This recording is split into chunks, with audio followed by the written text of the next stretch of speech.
so rero iyo ukoze investissement mu mazu bigufasha kuba ushobora kuba we wijyamiye muhira cyangwa ukaba uriko urakora iyo ndi business yawe hama iriya nzu naho ikaba ku kwezi ikwinjiriza amahera ari stable kandi aba yizewe kenshi. Inzu ni deal nziza ishobora gutuma umenyana na banki ku bantu batabizi. Ushaka ufise galeri yuzuye ibintu mugabo atari gwawe upanze iyo miryango yose wayishizemo ibintu vyawe, uzogenda gusaba amahera muri banki, nivyo bazogusaba historique bancaire, mugabo inyuma ya historique bancaire bazogusaba ikintu ushobora gutanga nk'ingwate. Rero urumva ufise inzu kanaka urumva yuko ni deal nziza.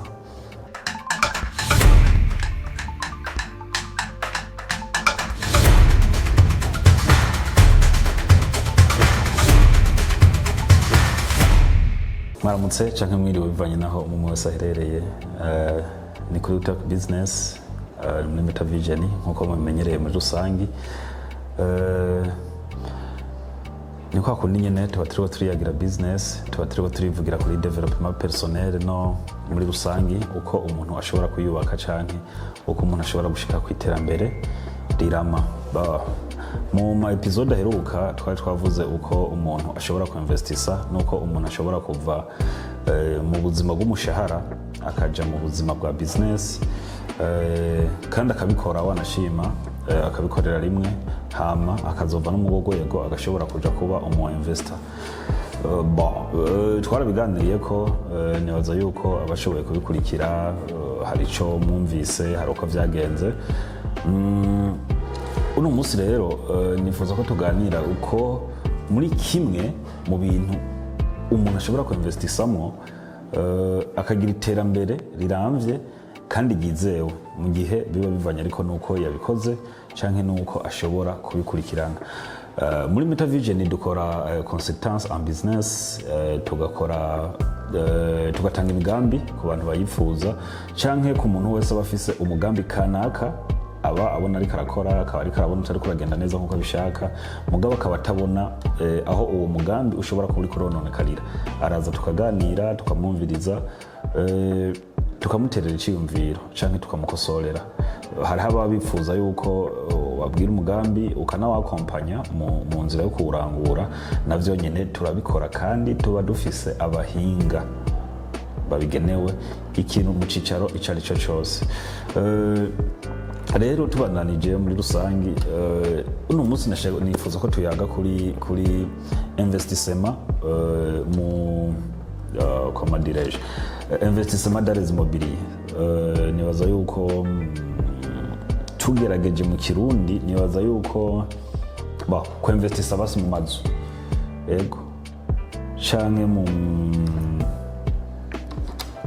mitungo itimukanwa. Icambere rero tukuvuga ni iki? Je nibaza yuko umuntu wese arazi yuko business canke investment ikintu cyose ugiye gukora nka wewe ugifata nk'umwana wawe, kujya umuvyeyi afata umwana, ubuzi yuko akorotsa avunika, ubuzi yuko umugaburira, ubuzi yuko umwoza, ubuzi yuko umwambika. Rero na business waba uri umu entrepreneur canke uyikora ukundi kuntu, business uyifata nk'umwana, no kuvuga n'ahantu ushira ingufu zawe zose canke bishobotse ukanashira n'umwanya wawe wose mu gukurikirana canke mu gupanga buri munsi uko biba biriko biragenda. Ico rero twotahura ni iki? Icambere twotahura nuko ushobora gukora business mu gihe usanzwe uri umusalariye, ufise akazi kana ukora bakaguhemba ku kwezi canke ku munsi, mugabo ukaraba kandi kantu kawe ushobora kubangikanya comme une autre source de revenu, kuko igihe kimwe cyose no mu Kirundi barabivuga yuko no abana bivuga nabi reka ndabireke, mugabo uko biri kose business imwe canke niho uri kurakora akazi kamwe gutera imbere biragoye, birasaba yuko uinvestisa henshi hashoboka, rimwe na rimwe ukainvestisa menshi ugafungura make rero icyo ko turavuga ni iki kintu cyo kurondera iyindi source de revenu, icyo twokwita cash flow. Iyo uri kuragikora ukaba uri kurakora kano kazi uhembwa canke ubundi buzi bwawe ubayemo ugakora n'ikindi kintu ku ruhande canke ajya amafaranga make canke menshi uri kuraronka ukainvestisa ahandi hantu, bizotuma igihe uba umushahara udashikiye ku gihe canke bakaba batevye nyene kuguhemba canke hakaba habaye ikiza kanaka bituma nyombura umukozi w'ahantu kanaka bagabanya abakozi, iyo ngingo ikagufata, cyangwa uri umukozi kanaka w'ahantu ugasanga bisabwe yuko hari ikiza kanaka gituma uguma muhira, birashoboka yuko baba bafise ahandi hantu wateye udufaranga cyangwa wateye akandi kantu bituma uzoguma ubaho. Rero iyo umaze kuba watanguye iyo business yo kuinvestisa mu mazu, ushobora kugura inzu cyangwa ukayubaka.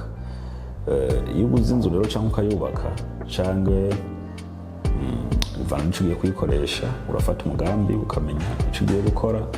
Nimba ari inzu y'idandarizo uyikodesha abadandaza cyangwa ukayidandarizamo wowe, cyangwa nimba ari inzu yo kubamwo nayo kandi ukayikota abashobora kuyibamwo cyangwa abayikorera mu wundi mugambi utandukanye.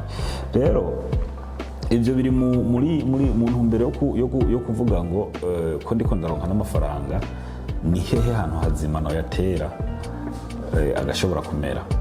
Kuko turabiye ku barimyi, abarimyi nibo bantu ba mbere burya baciye ubwenge, ba mama wacu na papa wacu bari yaruguru kenshi murazi ko baba mu bihe byabo ntibakunze no guca ku ishuri nk'uko twagira ayo mahirwe, ariko nibo bantu ba mbere bafite icizere cyinshi kandi bakora ibintu biri genial cyane umuntu adashobora gutahura. Ko nibo bantu ba mbere ashobora kuba afite ibiro 20 by'ibiharage akavuga ati 10 ngiye kubihamba mu kuzimu kugira bizomere, kandi ico gihe nzoba ndindiriye ko bimera, nzoba ndiko ndagira 10 bisigaye kandi bikagenda neza. Ariko twebwe murazi yuko bikunda no kutugora. So rero iyo ukoze investissement mu mazu, bigufasha kuba ushobora kuba we wijyamiye muhira cyangwa ukaba uriko urakora iyo ndi business yawe, hama iriya nzu naho ikaba ku kwezi ikwinjiriza amahera ari stable kandi aba yizewe kenshi. Iciza cyo kuinvestisa mu mazu nuko icyambere n'amahera kenshi nk'ibice 90% aba yizewe, kiretse yuko rimwe na rimwe ntashobora kuba mutuntu kanaka dutuma nayo haba mu ihungabana bivanye no gukodesheje. Ariko iciza cyavyo nuko inzu wewe ari iwawe uyihindura uko ushaka, kandi uko uyihindura uko ushaka ishobora kuduza ibeyi cyangwa ikagabanya ibeyi. Wewe uhisemo ko inzu yawe iduza ibeyi, ufise ukuntu ushobora kuyideforma ugasubira kandi ukayiduza ibeyi, cyangwa ufise ukuntu kwawe ushobora kuyikora ukongera ko ikintu gituma iduza ibeyi. No kuvuga ngo uko ibihe biba bigenda bihindagurika nawe ukiga guhindagurikana navyo, no kuvuga inzu yawe izoguma ifise agaciro bivanye nuko n'ukuntu uriko urayifata. No kuvuga rero iyo uguze ufise inzu cyangwa uguze inzu ukayikora mu buryo bwa business, hari ikindi kintu cishi abantu birenga, reka ndakivuga uku naho atari benshi babikora kuko usanga bisaba ibintu byinshi. Inzu ni deal nziza ishobora gutuma umenyana na banki ku bantu batabizi. Ushaka uba ufise galeri yuzuye ibintu mugabo atari gwawe upanze, iyo miryango yose wayishizemo ibintu byawe, uzogenda gusaba amahera muri banki, nivyo bazogusaba historique bancaire, mugabo inyuma ya historique bancaire bazogusaba ikintu ushobora gutanga nk'ingwate. Rero urumva ufise inzu kanaka, urumva yuko ni deal nziza. Hama ivyo rero ikindi kintu inzu ni security kuko niwo uri kurakora business yawe, urumva uko ndavuga ko ushobora kumenyana na banki igihe mbonye uko ivyashara byawe bitariko biragenda neza cyangwa ushaka kugwiza umutahe, ucurondera banki cyangwa uwundi muntu akagufasha. Mugabo muri business niho ukonseye uwundi muntu, ahubwo umuntu akonseya banki cyangwa ikindi kintu. Nuko rero nuko kuvuga ngo uretse yuko ari security, uretse yuko ishobora kukuzanira revenu iriregiriye, ku kwezi canke ikagukuvura mu bihe kanaka, igihe mu kazi wawe canke mu bindi bintu ukora amahera ataziye ku gihe, yoyo ashobora kuza agakuvura ibibazo vyawe, kurihira abana minervare, ku amarasyo, ibiki tusa bijya bintu kendera mu buzima busanzwe. No kuvuga rero nico kintu ciza gishobora kugufasha, gishobora gukuvura ibikorwa vyawe ukora buri munsi canke akazi kakora buri munsi, bigatuma uno munsi na wanashaka no muri kazoza ubaho wumva ubuzima butayumbayumba cyane. Hari ikindi kintu rero abantu benshi batazi canke batavuga ko, ariko iyo uinvestisa mu bintu nk'amazu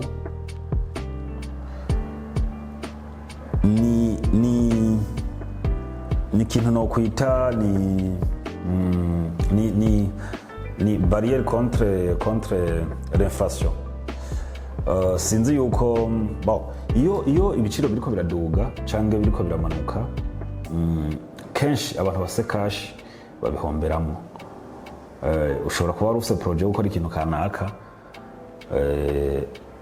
ibiciro bikaduga canke amafaranga kanaka gata agaciro canke akaduza agaciro. Kenshi iyo ataye agaciro, hariho somehow abantu bashobora kunguka canke bagahomba. Niyo adugije agaciro, hari abashobora kunguka canke bagahomba. Ariko iyo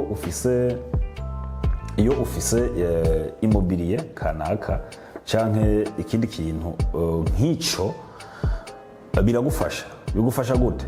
Hashobora kuba haba ibintu bibiri.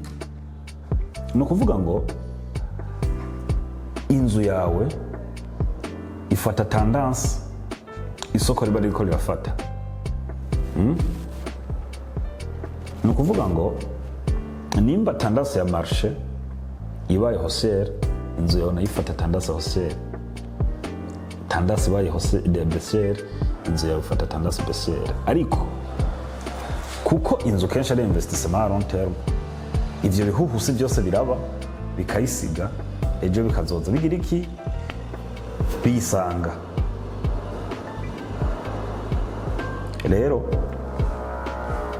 vyaduga, wowe wifise biradugana, bimanutse bishobora kumanukana, mugabo ikintu cyawe kiguma hehe, kiguma hahandi. Ni ukuvuga rero iyo ni deal nziza kuba entrepreneur canke ku bantu bashaka kwirasa muri business. Novuga yuko uno munsi kandi atari ngahe wacu gusa no kwisi yose, novuga ko no munsi ariyo deal nziza ushobora gushiramo amafaranga yawe, cyangwa ushobora gukoreramo, ushobora gushira ushobora kuba secteur, ushobora kuinvestisamo bikazogenda neza. Kuko dukunda kuvuga mu Kirundi ngo kirazira gushira amagi yawe yose mu gitebo kimwe.